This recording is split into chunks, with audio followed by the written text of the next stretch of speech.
Thyroid disorders India में इतनी तेजी से बढ़ क्यों रहे हैं? देखिए, सिर्फ इंडिया में नहीं, वर्ल्ड वाइड भी ये डिसऑर्डर है वो काफी तेजी से बढ़ रहा है, लेकिन इंडिया में स्पेशली इसलिए बढ़ रहा है। सबसे पहले हम अगर किसी का अचानक से वजन बहुत ज्यादा बढ़ रहा है या फिर घट रहा है तो क्या ये थायराइड डिसऑर्डर हो सकता है? डेफिनेटली। थायराइड प्रॉब्लम के अर्ली साइंस क्या होते हैं? बेसिकली जो थायराइड है वो दो तरह का होता है, एक है हाइपोथायराइड और एक है हाइपरथायराइड। जब थायराइड ग्लैंड जो है हमारा वो थायरॉक्सिन कम प्रोड्यूस करता है तो वो हाइपोथायराइडिज्म की तरफ इशारा है। सेकंड हम बात करते हैं हाइपरथायराइड की। इसमें क्या होता है कि पेशेंट का जो वेट है ना वो ड्रॉप होना शुरू हो जाता है अब्रप्टली। वो भी अगर किसी को गॉइटर हो जाए तो क्या वो पूरी तरह से ठीक हो सकता है? अर्ली स्टेज में उसको डिटेक्ट किया जाए तो यस, वो ठीक हो सकता है। क्या थायराइड डिसऑर्डर कभी ठीक हो सकते हैं या एक गोली जिंदगी भर लेनी पड़ सकती है? देखिए, जो थायरॉक्सिन की गोली खाते हैं ना हम, वो मेडिसिन आपके थायराइड लेवल्स को तो कंट्रोल कर लेती हैं, लेकिन बेसिकली उसके साइड इफेक्ट्स बहुत ज्यादा हैं। एक तो वो आपका आजकल थायराइड की प्रॉब्लम इतनी कॉमन हो गई है कि लगभग हर दूसरे घर में कोई ना कोई इससे जूझ रहा है। लेकिन इसके बावजूद बहुत से लोगों को ये तक पता नहीं होता कि थायराइड के अर्ली साइंस क्या होते हैं। कई बार लोग टेस्ट करवाते हैं और रिपोर्ट्स नॉर्मल आ जाती हैं, फिर भी सिम्टम्स बने रहते हैं। ऐसा क्यों होता है?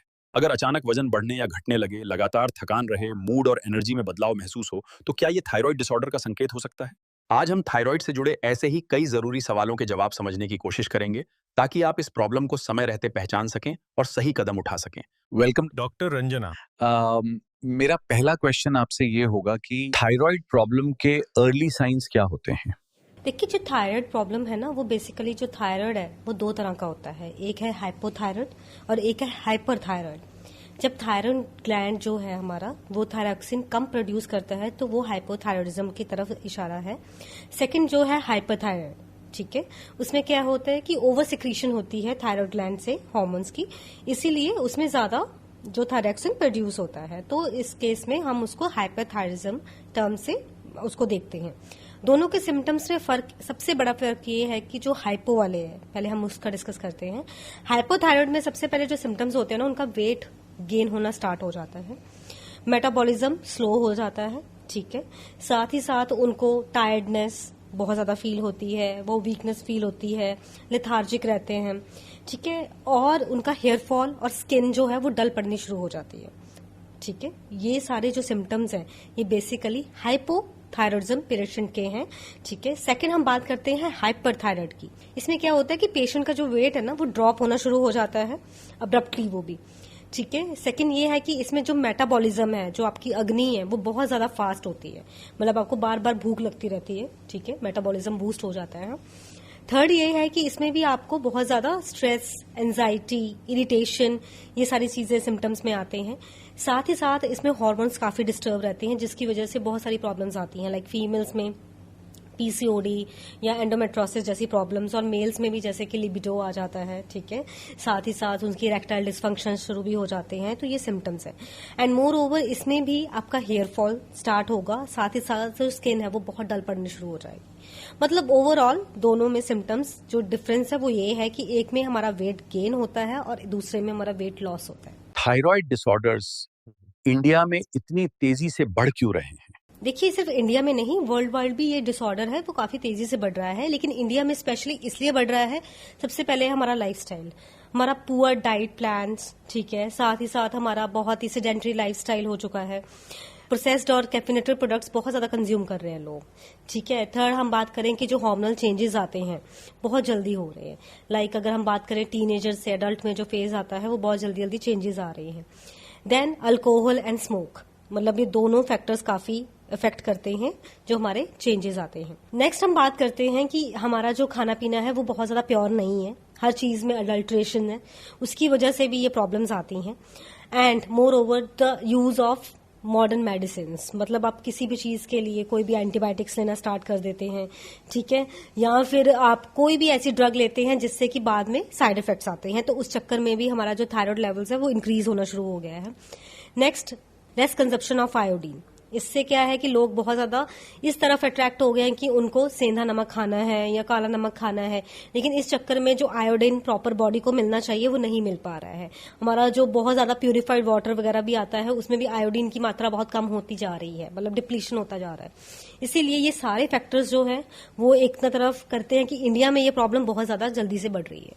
कई लोग जब थायराइड के लिए टेस्ट करवाते हैं तो कई बार इनिशियली रिपोर्ट्स नॉर्मल आती है, ऐसा क्यों? देखिए, इनिशियली इसलिए आती है क्योंकि कई बार ये होता है कि जो थायराइड है जब आपने टेस्ट करवाया वो अर्ली स्टेज पे हो, ठीक है। सेकंड ये है कि कई बार जो टाइमिंग्स है थायराइड टेस्ट करवाने के, फॉर एग्जांपल हम खाली पेट करवाते हैं तो वो टाइमिंग्स अगर मैच नहीं हुए तो उस केसेस में भी थोड़ा सा प्रॉब्लम आती है थायराइड लेवल्स का। नेक्स्ट इज कि बहुत सारे लोग सिर्फ TSH लेवल करवाते हैं, वो T3 और T4 नहीं करवाते हैं, तो उन केसेस में भी रिपोर्ट्स में थोड़ी सी वेरिएशंस आती हैं। तो आपको कंप्लीट थायराइड फंक्शन टेस्ट करवाना है, आपको सिर्फ TSH करवा के उसके ऊपर अपनी जजमेंट नहीं देनी है कि मुझे थायराइड है कि नहीं है। एंड स्पेशली लोग ये देखते हैं कि कई बार पोस्ट प्रेगनेंसी और जब आप प्रेगनेंसी के टाइम पे भी ये चीजें इफेक्ट चेंज होते हैं, जब हार्मोन्स चेंज होते हैं, ठीक है। कई बार ये होता है कि after delivery, just after delivery आपका थायराइड लेवल्स नॉर्मल आ जाता है, लेकिन आप 1-2 मंथ जब आप ब्रेस्ट फीड कर रहे हैं आपके हार्मोन्स फिर से चेंज हो रहे हैं, तो उनमें आपको चेक एंड बैलेंस रखना पड़ेगा। उन केसेस में भी रिपोर्ट्स में थोड़ी सी वेरिएशंस आती हैं, तो हमें ये सारे फैक्टर्स देखते हुए ही अपने थायराइड लेवल मेंटेन करने पड़ेंगे। आजकल हमारे देश में लोग सफेद नमक छोड़ के सेंधा नमक ज्यादा खाने लगे हैं। इससे थायराइड पे क्या असर पड़ सकता है? क्या इसकी वजह से घेंघा रोग यानी गोइटर भी हो सकता है?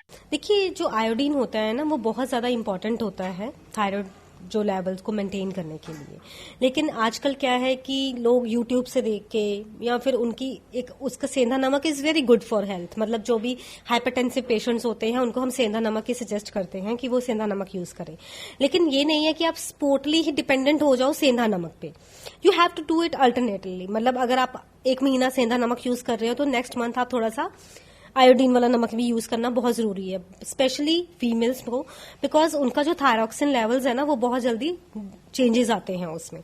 तो iodine is very good for the thyroid levels को मेंटेन करने के लिए, और अगर ये बिल्कुल ही कम हो जाए तो इससे गॉइटर हो सकता है जिसमें कि आपकी गर्दन है वहां पे फूल जाती है, एंड मोर ओवर उसमें बहुत ज्यादा प्रॉब्लम्स आने शुरू हो जाती हैं। फॉर एग्जांपल वीकनेस, टायर्डनेस, आपके सारे हार्मोन्स डिस्टर्ब हो जाएंगे, साथ ही साथ वेट गेन या वेट लॉस जैसी प्रॉब्लम्स, मतलब बहुत सारी प्रॉब्लम्स आने लग जाती हैं। तो मैं यही सजेस्ट करूंगी अपने पेशेंट्स को कि आप सेंधा नमक यूज करें, no doubt that is good, लेकिन बीच बीच में आयोडीन सॉल्ट भी आप यूज करें अपनी।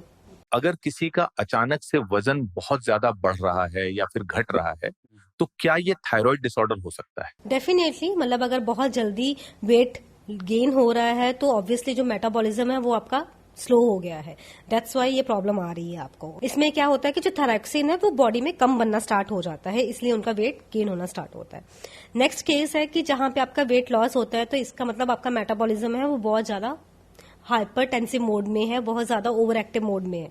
इसीलिए क्या होता है कि उसमें जो थायराइड लेवल है बहुत ज्यादा एक्सक्रीट होता है, एंड क्या होता है कि आपका वेट लॉस होना शुरू हो जाता है, जिसकी वजह से बहुत सारी प्रॉब्लम्स आती हैं। थायराइड डिसऑर्डर मेंटल हेल्थ को कैसे अफेक्ट कर सकता है?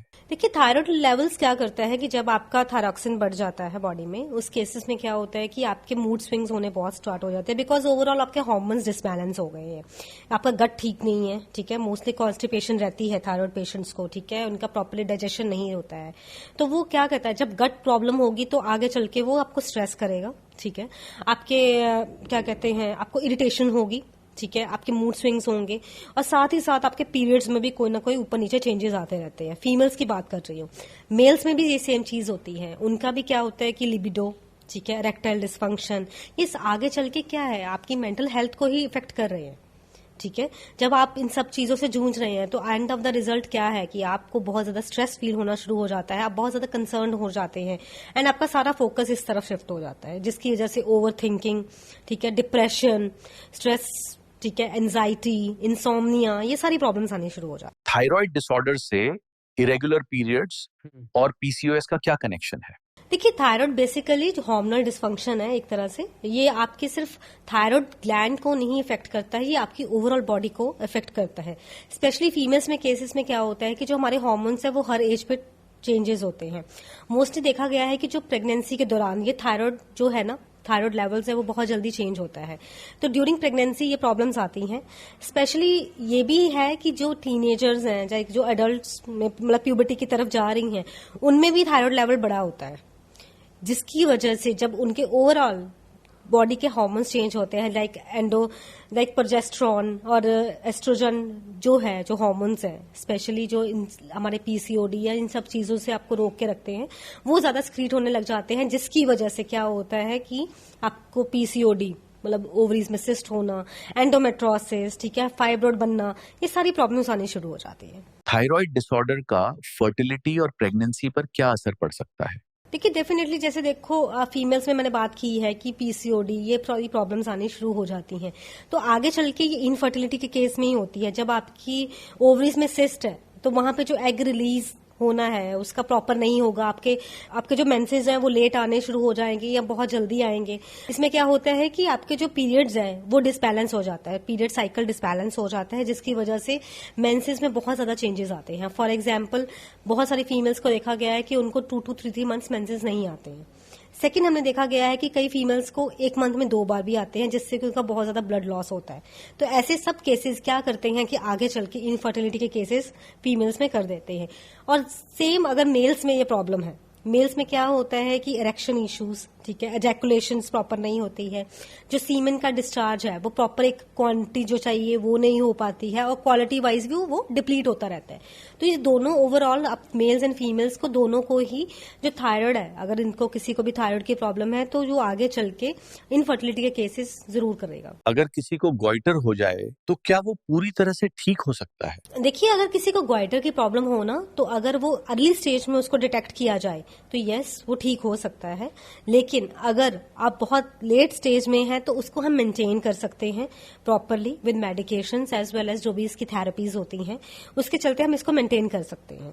लेकिन यस, आयुर्वेदा में काफी हर्ब्स, जड़ी बूटियां हैं, जैसे कि कचनार हो गई है हमारे पास, ठीक है, पुनर्नवा है, वरुणा है, ये सारी चीजें जो जड़ी बूटियां हैं ये कहीं ना कहीं आपके गॉइटर को मेंटेन करने में काफी हेल्पफुल है। थायराइड में क्या नहीं खाना चाहिए? देखिए, थायराइड में सबसे पहले आपको डेयरी प्रोडक्ट्स नहीं लेने चाहिए, सोया प्रोडक्ट्स कट डाउन करने चाहिए। आप बहुत ज्यादा फ्राइड फूड नहीं खाना है, प्रोसेस्ड फूड नहीं खाना है, कैफीन नहीं लेनी है, मतलब जो कॉफी जो है ये इसको बढ़ाती है थायराइड लेवल्स को। आपको आयोडीन नमक खाना है, आपको बहुत ज्यादा सेंधा नमक या दूसरा नमक यूज नहीं करना है, बीच बीच में आपको आयोडीन नमक भी खाना है। साथ ही साथ आपको जो मैदा के बने प्रोडक्ट्स हैं वो बिल्कुल नहीं लेने हैं, ठीक है, maida is not good. Alcohol, nonveg and smoking, ये किसी भी डिजीज के लिए सही नहीं है, स्पेशली थायराइड के लिए तो बिल्कुल भी नहीं है, क्योंकि ये आपके मेटाबॉलिज्म को बिल्कुल बिगाड़ देते हैं। तो ये चीजें मैं हमेशा अपने पेशेंट्स को बोलती हूँ कि ये चीजें तो आपको बिल्कुल भी नहीं खानी है। क्या थायराइड डिसऑर्डर कभी ठीक हो सकते हैं या एक गोली जिंदगी भर लेनी पड़ सकती है? देखिए, अगर आपका थायराइड लेवल जैसे बहुत अर्ली स्टेज में डिटेक्ट हो गया है और जो उसकी लेवल्स है वो इतनी ज्यादा नहीं है, तो यस, ये कम्प्लीटली हम इसको वैनिश कर सकते हैं अगर आपकी जो एंटीबॉडी टेस्ट है वो पॉजिटिव नहीं है। जैसे 3-3, 3-4 भी हम करवाते हैं प्रॉपर, तो उसमें भी अगर चेंजेस ज्यादा नहीं है तो यस, इसको हम खत्म कर सकते हैं। लेकिन अगर उनमें चेंजेस है तो उसको हम ये सोचे कि उसको कैसे मेंटेन कर सकते हैं with the help of Ayurveda. देखिए, जो थायरॉक्सिन की गोली खाते हैं ना हम, वो मेडिसिन आपके थायराइड लेवल्स को तो कंट्रोल कर लेती हैं, लेकिन बेसिकली उसके साइड इफेक्ट्स बहुत ज्यादा हैं। एक तो वो आपका मेटाबॉलिज्म वीक कर देगी, हेयर फॉल होना, स्किन डल होना, साथ ही साथ क्या होता है कि आपके मूड स्विंग्स बहुत होने शुरू हो जाते हैं, आपको इरिटेशन, स्ट्रेस, ये सारी प्रॉब्लम्स आती हैं जस्ट वो एक गोली की वजह से। तो आपको अगर मेंटेन भी करना है तो कुछ ऐसा ट्राई करें, फॉर एग्जांपल कि आप आयुर्वेदा में बहुत सारी हर्ब्स हैं, जैसे कि कचनार खा सकते हो, ठीक है, कचनार गूगल बहुत अच्छा है थायराइड लेवल्स को ठीक करने के लिए। आप शतावर ले सकते हो, आप अश्वगंधा ले सकते हो, आप पुनर्नवा, चंद्रप्रभावती, ये सारी जो मेडिसिन हैं ये काफी हेल्प करती हैं। करक्यूमिन, आपके घर पे हल्दी होगी, हल्दी का पानी पीना स्टार्ट कर दीजिए। आप मेथी दाना लेना स्टार्ट कर दीजिए। हरा धनिया बहुत अच्छा है थायराइड के लिए, मतलब धनिया, जो हरा धनिया आप हो उसकी थोड़ी सी चटनी बना के, आप सिंपल चटनी बना के रख लीजिए और आपको सुबह खाली पेट वो थोड़े सा पानी में घुल के पीना है। मतलब आप देखिए कि वो थायराइड लेवल्स को बहुत जल्दी आपको ठीक करेगा, ठीक है। साथ ही साथ आप सूखा धनिया भी भिगो के वो भी उसका पानी पी सकते हैं। आपके घर पे फॉर एग्जाम्पल आप यूज करते होंगे, एक अजवाइन का, जीरे का पानी, जो आपकी मेटाबॉलिज्म को बूस्ट करेगा और एंड द रिजल्ट आपके थायराइड लेवल्स को मेंटेन करेगा। मतलब ये सारी ही एक तरह से आयुर्वेदा जड़ी बूटियां हैं। जैसे बहुत सारे पेशेंट्स मेरे पास आते हैं, वो कहते हैं कि मैम इतना हमारे पास टाइम ही नहीं है, बिकॉज ऑब्वियसली फीमेल्स वर्किंग है तो उनके पास टाइम नहीं होता है। तो उस केसेस में क्या होता है कि हमने इन सारी जड़ी बूटियों को मिला के ही एक फॉर्मुलेशन है, जैसे कि थायरोक्योर नाम से लाइफ वेदा में हमने एक मेडिकेशन फॉर्मुलेट की है। वो अगर आप सुबह एक गोली और शाम को एक गोली खानी है तो आप देखिए विद इन 3 मंथ्स आपके थायराइड लेवल मेंटेन हो जाएंगे। मतलब और साथ ही साथ मैं पेशेंट्स को ये भी कहती हूँ कि अगर आपकी पावर, जैसे कई लोग मेडिसिन की पावर होती है थायरॉक्सिन की 25 mg, 75 mg, 88 mg है ना, 100 mg तक लोग खाते हैं, 125 mg तक भी लोग खाते हैं। तो वो धीरे धीरे, हमारा मकसद ये रहता है कि जो वो उसकी डोज है, पावर है, वो कम करते जाए। ठीक है, जब वो कम हो जाएगी तो उसके बाद हम सिर्फ, अगर आपका एंटीबॉडी टेस्ट भी पॉजिटिव है, मतलब अगर आपको पता है कि वो आपको लाइफ टाइम थायराइड की प्रॉब्लम से आपको करना पड़ेगा, लेकिन उसके लिए भी आप एक आयुर्वेदा सोल्यूशन करोगे तो आप उसके साइड इफेक्ट से बच सकते हो। तो उन केसेस में मैं पेशेंट को ये रिकमेंड करती हूँ, एंड मैंने देखा है कि पेशेंट्स विद इन 3 मंथ्स उनकी जो एक तो गोली है जो उसकी पावर कम हो जाती है, सेकंड उनकी जो मूड स्विंग्स हैं, लिथार्जिक है, weakness, hair fall, skin problems, ये सारी प्रॉब्लम्स मतलब बिल्कुल बैलेंस में आ जाती है। अगर आपके भी थायराइड डिसऑर्डर से जुड़े कोई सवाल हैं तो आप उन्हें नीचे कमेंट सेक्शन में जरूर पूछ सकते हैं। आपको ये जानकारी यूजफुल लगी हो तो इस वीडियो को उन लोगों के साथ जरूर शेयर करें जिनकी आप सच में परवाह करते हैं।